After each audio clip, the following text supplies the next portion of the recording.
हर साल millions of foreign tourists India आते हैं घूमने, कोई ताजमहल देखने, कोई इंडिया गेट देखने, कोई योगा सीखने और कोई स्पिरिचुअल पीस ढूंढने।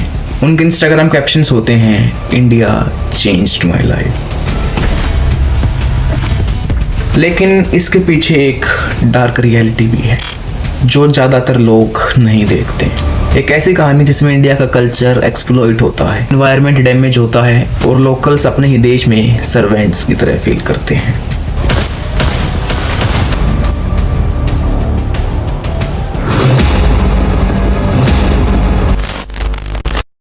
इंडिया फॉरेन टूरिस्ट्स के लिए एक एक्सोटिक डेस्टिनेशन मानी जाती है। Spiritual India, land of mistakes, yoga captions of the world, ये स्लोगन्स दुनिया भर के ट्रैवलर्स को अट्रैक्ट करती है। 2019 तक ऑलमोस्ट 1 करोड़ 10 लाख से ज्यादा फॉरेन टूरिस्ट्स इंडिया आए घूमने और इस पर गवर्नमेंट प्राउडली कहती है टूरिज्म से इकोनॉमी बूस्ट होती है, जो कि कहीं ना कहीं एक ठीक बात भी है। लेकिन अगर हम इसमें थोड़ा डेप्थ में जाएं तो हम देखते हैं कि हर फॉरेन विजिटर अपने साथ कुछ इनविजिबल कॉस्ट लेकर आता है। Culture distortion, environmental pollution, exploitations of locals और इकोनॉमिक लीकेज। सबसे पहले बात करते हैं सबसे कॉमन मिथ की कि फॉरेन विजिटर्स इंडिया की इकोनॉमी को बूस्ट करते हैं। हाँ, ये बात सच है कि उनसे रिवेन्यू आता है। अब इसमें ये चीज़ बिल्कुल ठीक है कि जो फीस है कुतुब मीनार जैसे प्लेसेस पर जो कि काफ़ी एक्स्ट्रा होती है एक नॉर्मल रेजिडेंट से, ये पैसा बिल्कुल गवर्नमेंट के पास जाता है, इसमें कोई शक नहीं।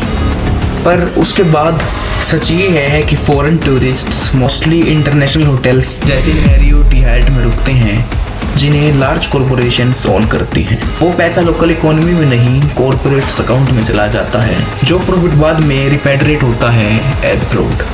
वर्ल्ड टूरिज्म ऑर्गेनाइजेशन के अकॉर्डिंग डेवलपिंग कंट्रीज जैसे इंडिया, उनसे अप्रोक्स 70% टूरिज्म इनकम लीक हो जाती है कंट्री से, यानी उनका 70% पैसा देश में रहता ही नहीं। अब सपोज करो एक फॉरेनर 1 लाख रुपए इंडिया में खर्च करता है, लेकिन उसमें से 70,000 फॉरेन कॉरपोरेशंस की पॉकेट में चला जाता है। तो इसमें बड़ा प्रॉफिट लोकल वेंडर या टैक्सी ड्राइवर्स को नहीं बल्कि कॉरपोरेट स्कीम्स को मिलता है। फॉरेन टूरिस्ट इंडिया को एक एक्सोटिक स्पिरिचुअल प्लेग्राउंड के रूप में देखते हैं। वो यहाँ आते हैं योगा सीखने, टेम्पल्स विजिट करने और अपने आप को ढूंढने। लेकिन इन सब के चलते इंडिया की असली कल्चर एक परफॉर्मेंस बन जाती है। ऋषिकेश और वाराणसी में योगा अब एक इंडस्ट्री बन गई है जहाँ फॉरेन स्कूल्स लोकल से ज़्यादा कमाते हैं। ऑथेंटिक इंडिया स्पिरिचुअलिटी अब एक प्रोडक्ट है जिसकी मार्केटिंग फॉरेन ब्लॉगर्स करते हैं और पैसा उनके यूट्यूब चैनल्स और रिट्रीट्स को मिलता है, ना कि इंडियंस को। और इसका रिजल्ट फॉरेनर्स हमारी एक ट्रेडिशन से पैसा कमा रहे हैं और हम अपने ही कल्चर को चीप बना रहे हैं। फॉरेन टूरिज्म का सबसे बड़ा और विजिबल इफेक्ट हमें देखने को मिलता है वहाँ के इन्वायरमेंट में। गोवा, ऋषिकेश, मनाली, कसूल, हम्पी, सब जगह पे सेम स्टोरी।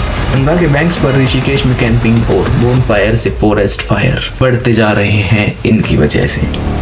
लद्दाख और हिमाचल में वेस्ट डिस्पोजल सिस्टम कोलैप्स कर गया है टूरिस्ट इन्फ्लुएंस। टूरिस्ट्स एंजॉय करते हैं, फोटोज लेते हैं और चले जाते हैं, लेकिन पोल्यूशन और पानी क्राइसिस लोकल्स फेस करते हैं। जब फॉरेन टूरिज्म बूम करता है तो एक आर्टिफिशियल इकोनॉमी क्रिएट होती है जहां पैसा ऊपर से नीचे तक, नीचे से ऊपर जाता है। कल्चरल मिसप्रेजेंटेशन। आपने कभी सोचा है फॉरेन मीडिया और टूरिस्ट्स इंडिया को कैसे देखते हैं? What is the dirtiest country in the world? India. India is pretty dirty. India. India के टेम्पल, जो स्लम्स और स्पिरिचुअलिटी को कैसे देखते हैं? लैंड ऑफ कॉन्ट्रास्ट, यानी हमारे देश उनके लिए एक एंटरटेनमेंट डॉक्यूमेंट्री बन गई है। वो अपने व्लॉग में कहते हैं I saw the real India, poor kids smiling despite hardship. बस उस माइसरी को कंटेंट बना दिया। यहाँ तक कि कई बार फॉरेन टूरिस्ट अपने व्लॉग में ये तक कहते हैं cheap country and no civic sense. इन ट्रेंड्स ने इंडिया की ग्लोबल इमेज डिस्टोर्ट कर दी है।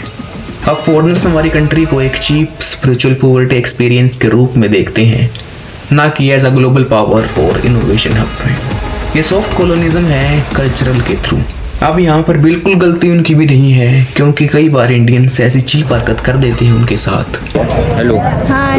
मेरी लो है, ये मेरा साला है, कैसा लगा? साल में मिल रही है आप सबको ये 150 रुपये में, ये 150 की, ये 200 की, ये 500 रुपये की है, ये 300 रुपये की है।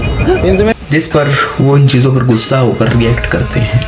And the important one is social disrespect, spiritual tourism and cultural ignorance. असल में ज़्यादातर फॉरेन टूरिस्ट कल्चरल सेंसिटिविटी समझते ही नहीं हैं। टेम्पल्स में शूज़ के साथ चले जाते हैं, फोटोग्राफी करते हैं जहाँ पर मना होता है, वहाँ के लोकल्स के फ़ोटो लेते हैं बिना उनकी परमिशन के। सैक्रेड रिचुअल्स को एक फन एक्टिविटी के रूप में देखते हैं। ये लोग टेम्पल्स को एक एंटरटेनमेंट के रूप में देखते हैं, न कि स्पिरिचुअलिटी की। वाराणसी में गंगा आरती उनके लिए इंस्टाग्राम कंटेंट बन गया है, स्पिरिचुअलिटी नहीं। काफ़ी फॉरेनर्स स्पिरिचुअलिटी को ऐसा एंटरटेनमेंट देखते हैं।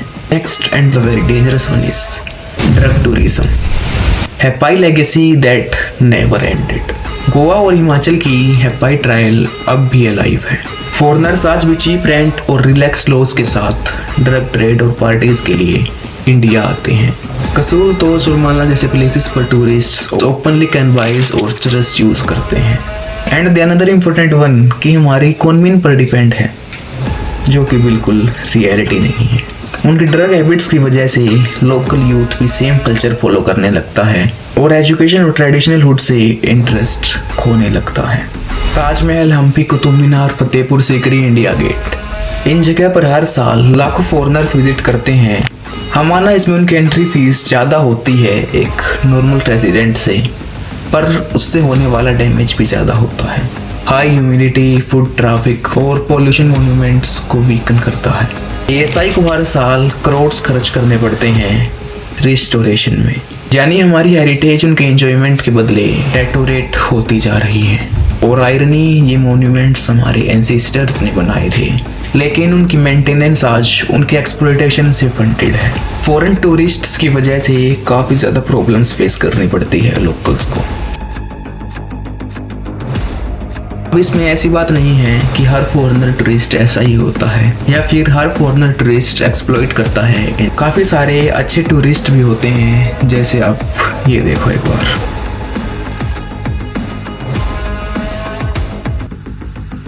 बल्कि असल में ये वीडियो थी अवेयरनेस की, एक हिडन कॉस्ट जो कि फॉरेनर्स अपने साथ लेकर आते हैं। और ये एक रियलिटी है कि टूरिज्म एक बहुत बड़ा इनकम सोर्स है कैब्स और गाइड्स, रेस्टोरेंट्स और हैंडीक्राफ्ट शॉप्स के लिए।